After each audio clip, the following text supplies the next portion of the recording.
안전장비를 꼭 갖춘 상태에서 제한된 인원만 출입할 수 있다는 이곳에 세계 최고라 불리는 장치가 있다는데요.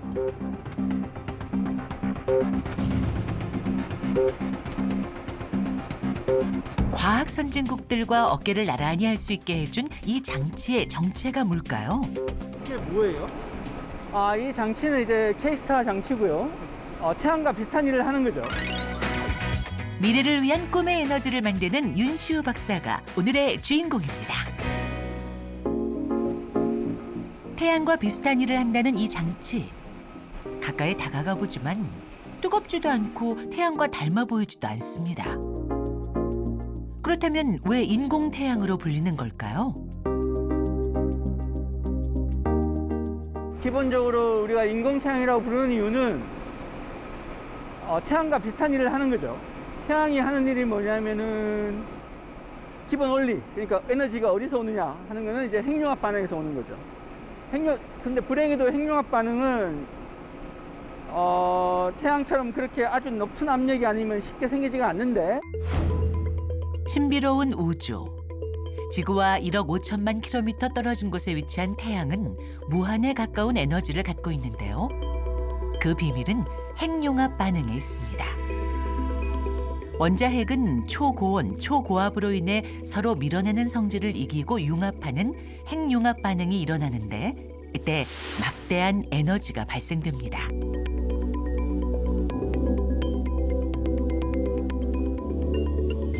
지구에서 인공태양을 구현하려면 무려 1억 도 이상의 플라즈마를 만들어야 하는데요.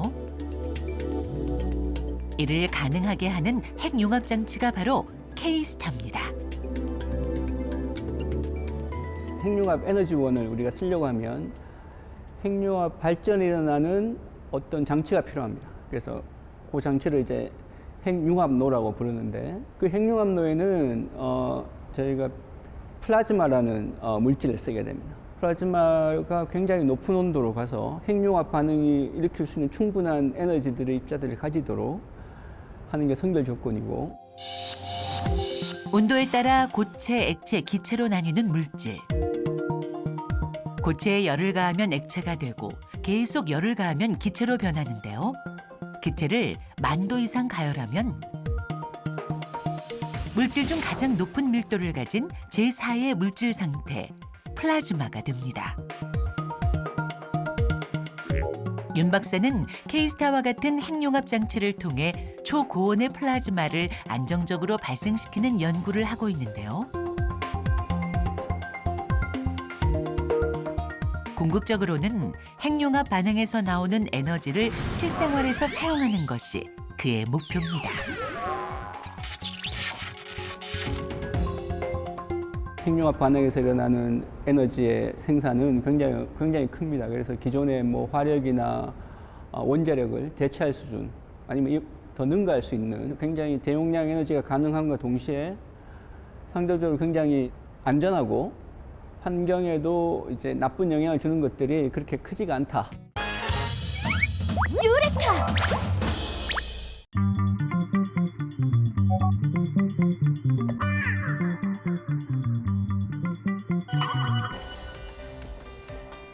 그의 최근 연구 성과는 바로 자율주행 자동차 충돌 예측 시스템이다. 다양한 사고 상황에서 인공지능을 이용해 구체적이고 정교하게 사고 예측 정보를 얻는 기술을 고안한 것인데,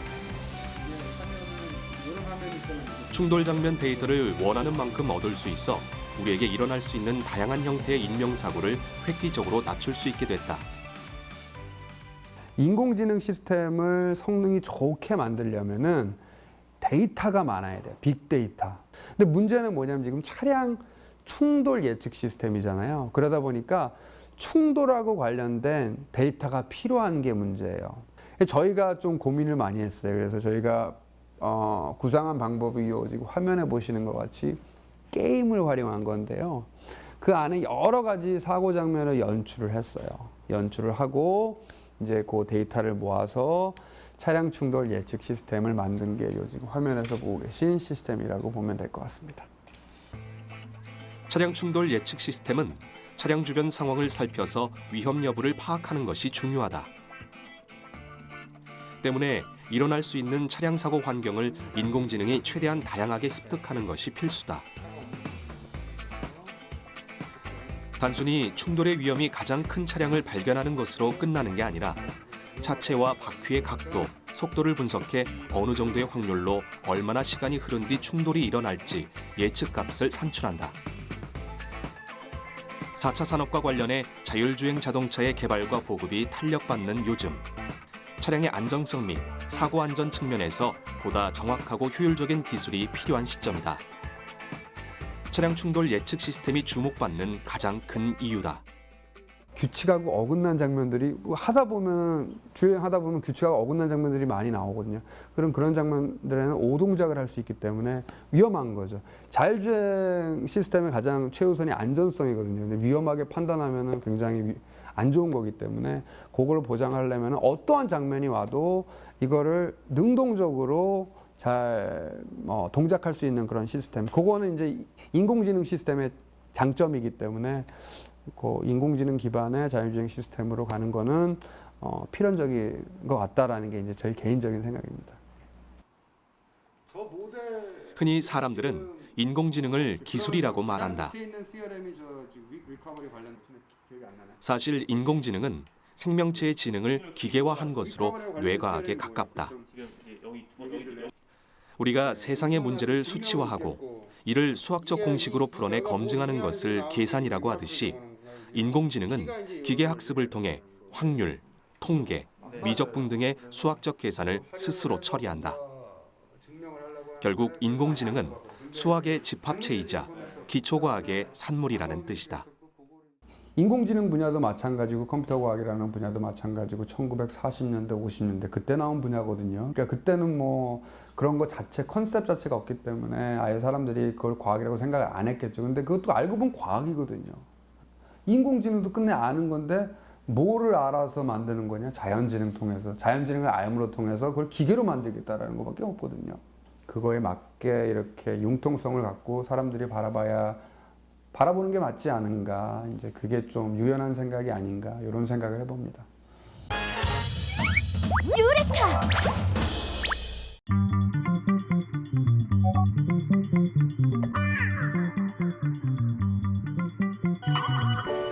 의사에게서 얻은 다양한 현장 아이디어는 실험실에서 그 모습을 갖춰갑니다.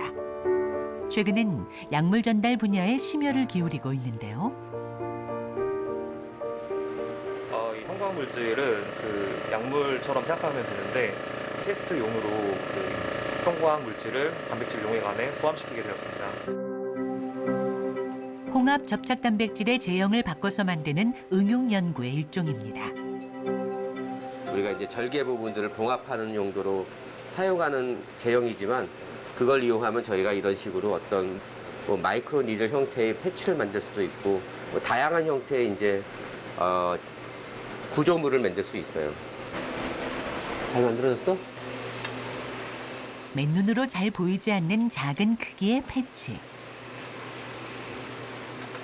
작아서 안 보일 것 같은데. 이제 현미경으로 관찰을 해야죠. 네, 그래서 그냥 현미경으로 보면은 니들이 잘 만들어지지 않았는지 저희가 확인할 수 있습니다.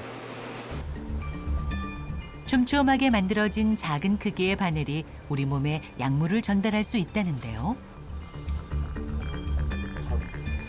0.1mm니까 100마이크로리터. 이 정도 사이즈면은 찔러 넣어도 고통을 못 느낍니다. 그렇기 때문에 우리가 손쉽게 이게 붙여서 우리가 약물을 탑재할 수 있는 거죠. 부작용을 최소화하면서 효능을 극대화하는 것이 약물 전달의 핵심입니다.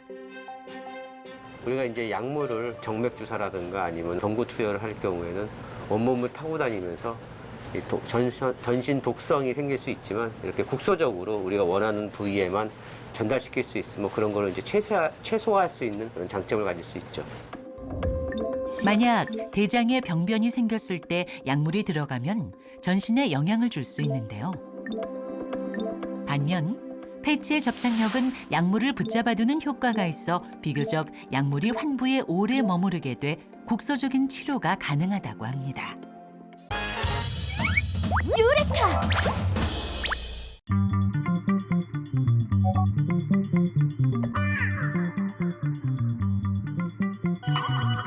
피부는 인체의 가장 바깥에 위치해 외부로부터 인체를 보호하는 것은 물론 체온 조절이나 감각 기능 등 다양한 역할을 하고 있습니다. 동물들에게 피부는 더욱 중요한 역할을 한다고 하는데요.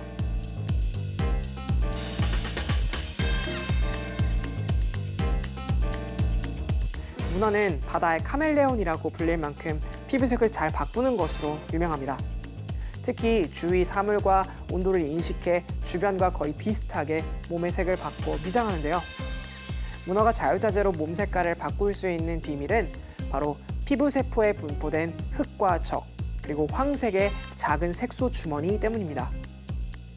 근육 섬유와 연결된 색소 주머니는 근육이 수축하면 반대로 커지면서 주변의 피부를 주머니 속의 색소와 같은 색깔을 띠게 만들어줍니다. 반면 근육이 이완되면 주머니는 다시 축소되며 색깔은 사라지게 되죠. 문어가 색소 주머니로 피부색을 바꾼다면 변장술의 귀재라 알려진 카멜레온도 그럴까요? 카멜레온은 주변에 맞추어 자신의 색을 변화시키기도 하지만 감정을 표현하거나 의사소통을 위해서도 색을 바꾼다고 하는데요. 카멜레온은 평소에 녹색을 띠는데 이는 나뭇잎 속에서 위장하기 위해서입니다. 하지만 수컷은 적이나 짝을 만나 흥분하면 2분 만에 몸 색깔을 노랗거나 또는 붉은색으로 바꾼다고 하는데요. 그래서 지금까지 노란색이나 붉은색 색소가 온몸에 퍼지면서 색깔이 바뀐다고 생각했죠. 하지만 카멜레온의 피부에는 노란색이나 붉은색 색소가 없다고 합니다. 색을 바꾸는 비밀은 색소가 아니라 피부세포 내 나노 결정 구조 때문이라고 합니다.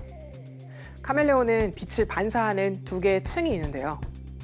피부를 당기거나 느슨하게 하는 방법으로 이 층의 나노 결정 격자 구조를 바꿀 수 있다고 합니다.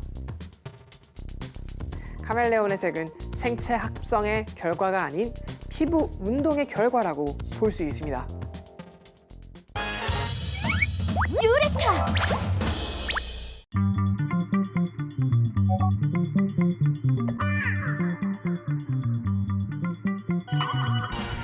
미니불판 식탁은 음식 조리부터 식사까지 한 곳에서 해결할 수 있다는 장점 덕에 많은 이의 사랑을 받고 있단다. 크기보다 훨씬 반으로 줄어든 크기로 보시면 되고요. 테이블뿐만이 아니라 고기를 굽는 기구인 로스터 크기에서도 차이가 난다는데 비교해보니 정말 눈에 띄게 작아진 로스터. 원래는 이렇게 불판 식탁이 큰 부피를 차지했는데 지금은 굉장히 축소해가지고 제작을 하게 됐습니다. 안전장치도 많이 들어가 있고요. 지금 디자인 특허도 따로 나와 있는 상태입니다. 기술자가 고안한 특수한 디자인으로 이미 특허까지 완료. 그렇다면 1인용 미니 불판 식탁은 어떻게 만들어질까? 우선 식탁 부분이 될 합판을 커팅기에 넣어 알맞은 크기로 잘라낸다. 여기서 이제 원자재를 저희 사이즈에 맞게끔 재단을 하는 곳입니다. 미니 사이즈로 자른 나무는 또다시 커팅기에 넣어 공간을 마련한다. 이 공간에는 불을 다루는 로스터가 들어가야 하므로 기계를 이용해 한치의 오차도 없이 정확한 사이즈로 잘라줘야 한다고. 덕분에 완벽한 로스터 크기의 공간 확보 완료. 깔끔하게 잘 나왔네요. 여기다 이제 로스터만 장착하시면 네. 가정집에서 1인용으로 쓸 수가 있는 것입니다, 이것이. 이제 미니 불판 식탁의 핵심인 로스터를 제작할 차례. 다양한 부품이 들어가지만 그중에서도 유독 중요한 부품이 있다는데. 이쪽에는 가버너라고 해서 가스 누설과 및 폭발 사고에 예방하는 차단기가 들어가 있는 아주 중요한 부품입니다. 차단기까지 조립하고 나면 제품 작동에 있어 이상은 없는지 하나하나 테스트를 거친다는데 화재 위험이 존재하는 만큼 꼼꼼한 검수는 필수란다. 가업 방지 테스트인데 가업에 올라가면은 자동으로 차단이 되는 장치입니다. 완성된 로스터에 부탄가스를 넣어 불을 켜보는 기술자. 가스가 누설되는 곳은 없는지 확인을 마쳐야만 고객의 품에 안길 수 있단다. 됐어. 구탄은 항상 위험하기 때문에 절차상으로 많이 이렇게 테스트를 해야지만 됩니다. 여러 기술자의 손을 거쳐 비로소 루스터 완성. 내 가족이 사용한다는 생각으로 언제나 안전을 최우선으로 여긴다는 기술자들. 덕분에 3년 연속 무사고를 자랑하고 있다고. 이제 식탁 안에 로스터를 쏙 넣어주기만 하면 미니 불판 식탁 완성입니다. 이렇게 각고의 노력 끝에 완성된 기술자의 미니 불판 식탁은 편리함은 물론 신미성까지 갖추고 있어 뜨거운 인기를 얻고 있다고. 더욱 다양한 지코 킬링 제품을 개발할 예정이라는 기술자. 저희도 이렇게 좋은 제품을 만들지만 앞으로 코로나가 빨리 끝나서 건강한 대한민국이 됐으면 좋겠습니다. 유레카!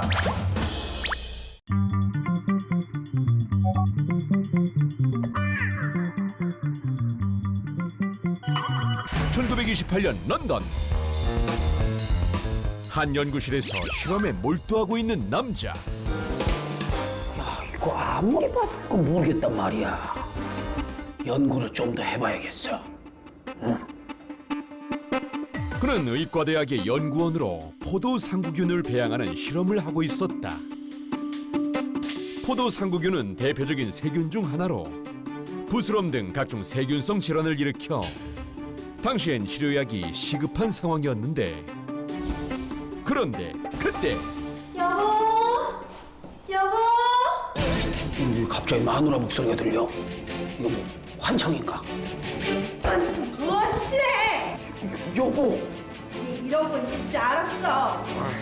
오늘 여행 가자 해놓고 또 까먹었지? 아 맞다, 여행. 빨리 5촌으로 준비해라. 근데 나 연구 아직 안 끝났는데 이거. 5, 4, 4. 알았어. 결국 끌려가듯 급히 휴가를 떠나게 됐는데, 그렇게 열흘간 부인과의 휴가를 즐기고 난 뒤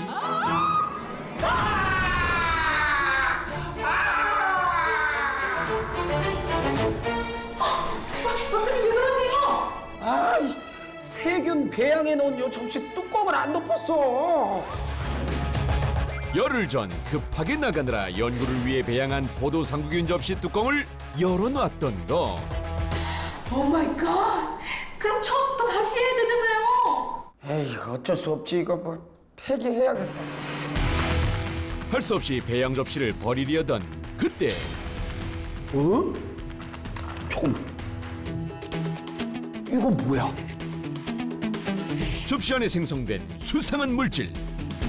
그것은 바로 푸른 곰팡이였는데, 떠다니던 곰팡이균이 하필 그의 세균 배양 접시 속으로 들어가 퍼져버린 것이었다. 이거 곰팡이 같은데 이거 이상하네. 왜 이 주변에만 균이 다 사라졌지? 희한하게도 곰팡이 주변만 균이 사라진 것을 발견. 혹시 이 푸른 곰팡이가 포도상구균을 없애준 거 아닌가?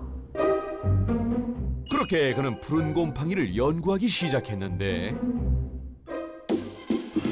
곰팡이에서 균을 죽이는 성분만 분리한 그는 이 성분에 페니실린이란 이름을 붙였다.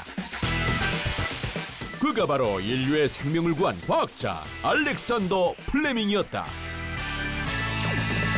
그의 페니실린 발견 일화는 꽤 유명한 이야기.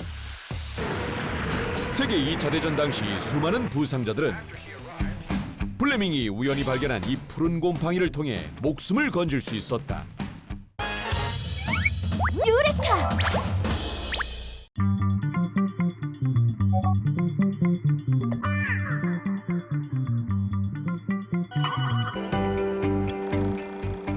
최근 바이오 프린팅을 통해 인공생체 구조체를 만드는 연구의 움직임이 활발해지고 있는데요.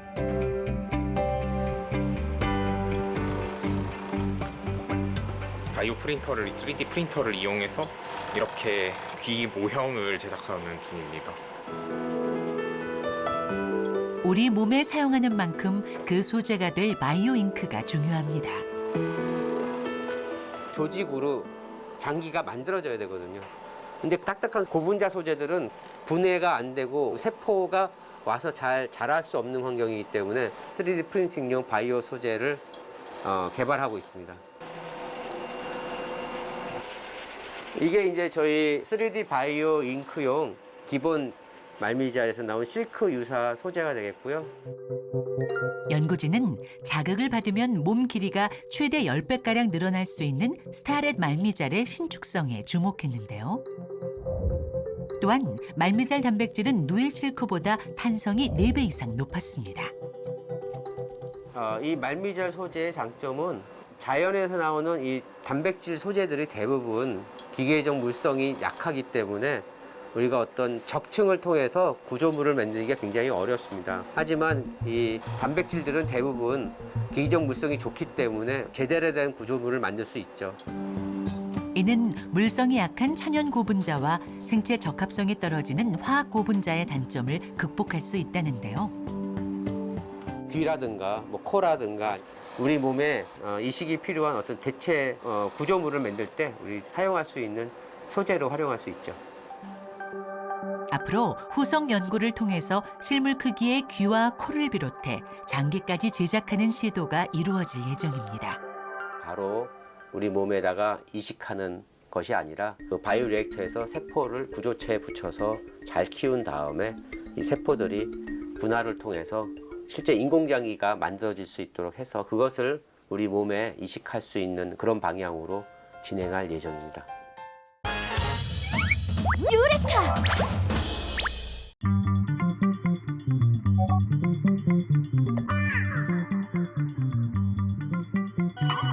야, 근데 와, 동사 진짜 너무 그럼 가파르다. 여기네.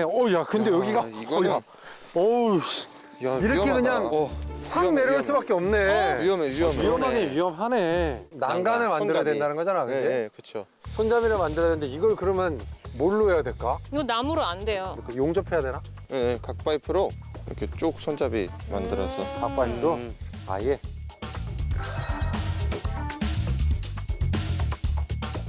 한번 재봅시다, 우리. 그럼 딱 여기서 끊으면 좋겠네. 거기가 포인트예요. 거기. 5m 끊어버릴까? 5m. 깔끔하게 5m 끊어버리고. 5m. 몇이에요, 그 높이가? 720에서 730. 여기는 더 위험하니까 750으로 늘려서. 올려도 될 것 같아.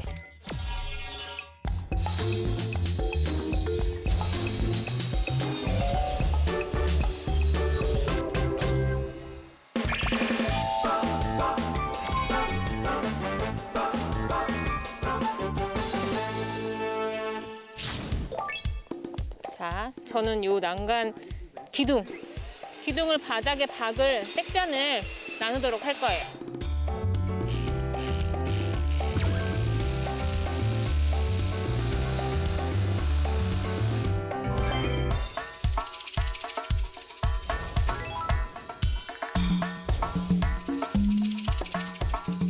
아, 이거 준비해 놓은 거야? 하나만 1000으로 자르고요. 나머지는 다 800. 하나창! 네, 감사합니다. 뒤에 있었어? 야, 잠깐 이거 꽂으면 여기 전기 오는 거 아니야? 네, 맞아요. 감전이에요. 그럼 나 어떻게 해? 버텨야죠, 형. 네, 버텨야죠. 야, 잠깐.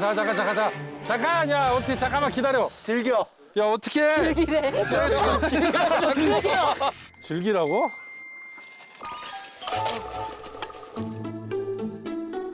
어디 엉덩이 잡을까? 네, 엉덩이만 잡으면 돼요. 알았어. 어우.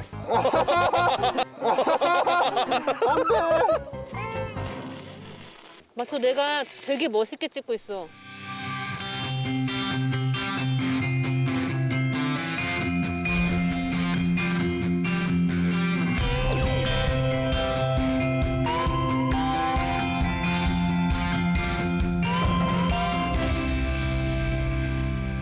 어머니 이제 내려오시면 됩니다. 예. 좀 튼튼하게 만들어놨는데 어떠실지 모르겠네요. 이렇게 확 내려가다가 여기서 다칠 뻔했던 거예요. 지금 여기 잡으시는 것처럼 튼튼하게는 해놨어요. 유레카!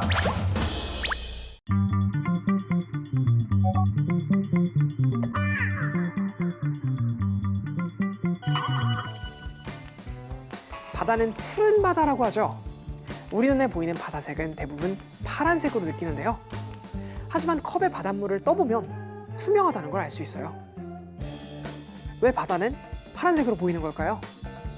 우리가 보는 색은 빛의 흡수와 반사, 그리고 분산 성질을 통해 결정됩니다. 햇빛은 눈에 보이지 않지만 7가지 무지개 색으로 이루어져 있습니다. 빨주, 노초, 파, 남, 보. 이 7가지 색마다 파장도 각기 다르죠. 파장이 길고 짧음에 따라 물에 흡수되는 정도가 다르고 이에 따라서 색깔이 결정되는데요. 붉은 빛일수록 파장이 길고 파란색 계열은 파장이 짧습니다.